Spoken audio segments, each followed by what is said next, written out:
కుంభరాశి. ఈ రాశిలో ధనిష్ట నక్షత్రం 3-4 పాదాలు, శతభిషం 1, 2, 3, 4 పాదాలు, పూర్వాభాద్ర 1, 2, 3 పాదాలు ఉంటాయి. ఈ రాశి వారికి ఈ సంవత్సరం అపూర్వ శుభ ఫలితాలు కలుగుతున్నాయి. పట్టింది బంగారం అయిపోతుంది. అంటే పట్టింది బంగారం అంటే మట్టి పట్టుకునేది బంగారం అని కదా. అక్కడ వాళ్ళు ఏ పని తలపెట్టినా అందులో విజయం పొందుతారని అంతరార్థం. ఈ మధ్యన పట్టింది బంగారం అనుకుంటే అని నేను ఎప్పుడో చెప్పానంటే వాడెవడం పట్టుకుంటే బంగారం అవుతుందన్నారని వెళ్ళి మట్టి పట్టుకున్నాడు. ఇవి సామెతలు. పట్టిందల్లా బంగారం అవడం అంటే వాళ్ళు తలపెట్టిన కార్యక్రమాలు విజయం పొందుతారు, శుభాలు ఎక్కువగా ఉంటాయని అర్థం. పైగా బంగారం అనే శబ్దమునకు పంటలని అర్థం. మట్టిలో వాళ్ళు మంచి మంచి పంటలు పండించి తాము తిని ఇతరులకు పెడతారని కొందరికి చెప్పవలసి వస్తుంది. సరే, ఏది ఏమైనా ఈ రాశి వారికి ఆదాయం 14, వ్యయము 14. అదేంటో ఆదాయ వ్యయాలు 14 సమానంగా ఉన్నట్టు కనపడుతుందా? కానీ వీళ్ళు తెలియకుండానే చివరికి వచ్చేసరికి చాలా ధనాన్ని నిల్వ చేయగలుగుతారు. రాజపూజ్యం 6, అవమానం 1. ఈ రాశి వారికి కొత్త ఇళ్ళు పూర్తవుతాయి, నూతన గృహాలు కట్టుకుంటారు, కట్టుకోవడమే కాకుండా ప్రవేశిస్తారు.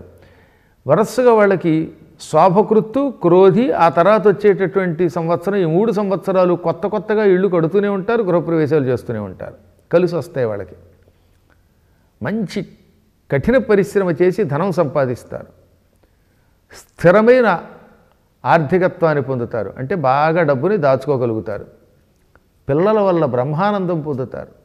ఉద్యోగులకి ఉద్యోగ రంగాల్లో బాగుంటుంది. ప్రభుత్వ ఉద్యోగులకి మాత్రం బదిలీలు, ట్రాన్స్ఫర్స్ ఉంటాయి. సంపాదన బాగుంటుంది, ధన వ్యయం ఉంటుంది, దాస్తారు.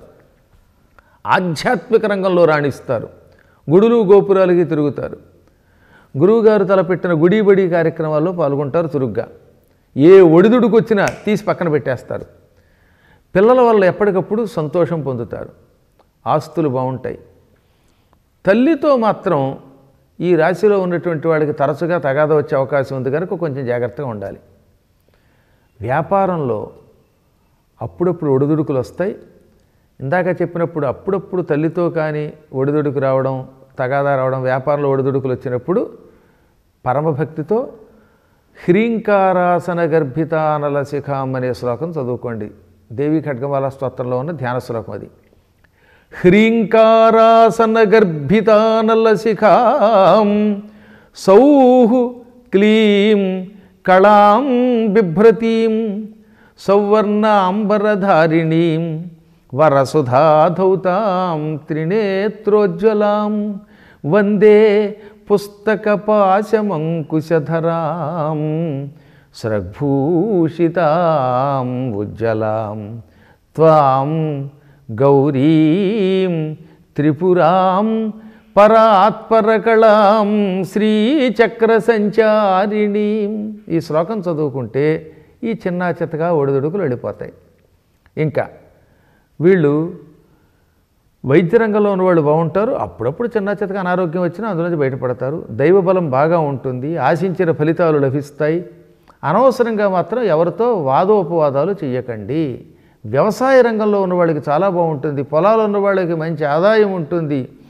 ఈ సంవత్సరం ధాన్యం కొనుగోలు చేసి అమ్మేటటువంటి వ్యాపారులకు మాత్రం మిశ్రమ ఫలితం వస్తుంది. స్థిరమైనటువంటి ఆస్తులు సంపాదిస్తారు. అటువంటి ఆస్తులని అమ్మేవాళ్ళు కొనేవాళ్ళు కూడా శుభ ఫలితాలు పొందుతారు. ధనిష్ట నక్షత్రం వాళ్ళకి ఉన్నతోద్యోగాలు ఉంటాయి. శతభిషం వాళ్ళకి విద్యారంగంలో, ఉద్యోగ విషయంలో, అన్ని రంగాల్లో బాగున్నది. ఇక పూర్వభాద్ర వాళ్ళైతే అన్ని పనుల్లో విజయం పొందుతారు. ఈ రాశి వారికి విజయం తప్ప అపజయం తక్కువగా ఉంటుంది. అప్పుడప్పుడు కుటుంబంలో చిన్న చితగా ఊహించని సమస్యలు రావడం, చిన్న చితగా తగాదాలు రావడం మామూలే. అవి పెద్ద లెక్క కాదు. అన్నిటికంటే ఈ రాశి వారికి ఒక్క అక్టోబరు మామూలు కాలం కాదు. ఆ కాలంలో ఏది తలపెట్టినా అందులో విజయం వస్తుంది కనుక ఆ కాలంలో వీలున్నంత వరకు మంచి పనులు చేసి ధనాన్ని సంపాదించుకోవడానికి ప్రయత్నం చేయండి. సినిమా రంగంలో ఉన్న వాళ్ళకి, కళారంగాల్లో ఉన్న వాళ్ళకి, టీవీ రంగంలో ఉన్న వాళ్ళకి అందరికీ అవకాశాలు బాగానే ఉంటాయి. ఉద్యోగులకి ప్రమోషన్స్ ఉంటాయి, బదిలీలు ఉంటాయి, కుటుంబ సౌఖ్యం విషయంలో కొంచెం జాగ్రత్తగా ఉంటే చాలని ముందే చెప్పాను. దానికి వీలున్నప్పుడల్లా అమ్మవారిని పూజించండి చాలు. ఈ రాశి వారికి మొత్తం మీద కిందటి సంవత్సరం కంటే చాలా బాగున్నది. అదృష్ట సంఖ్య 8.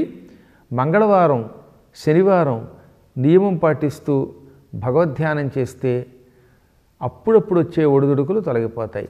శనికి కేతువుకి జపం చేసినా హోమం చేయించుకున్నా చాలా మంచిది. నవగ్రహ ప్రదక్షిణ చేయండి. తద్వారా మరిన్ని శుభ ఫలితాలు పొందండి.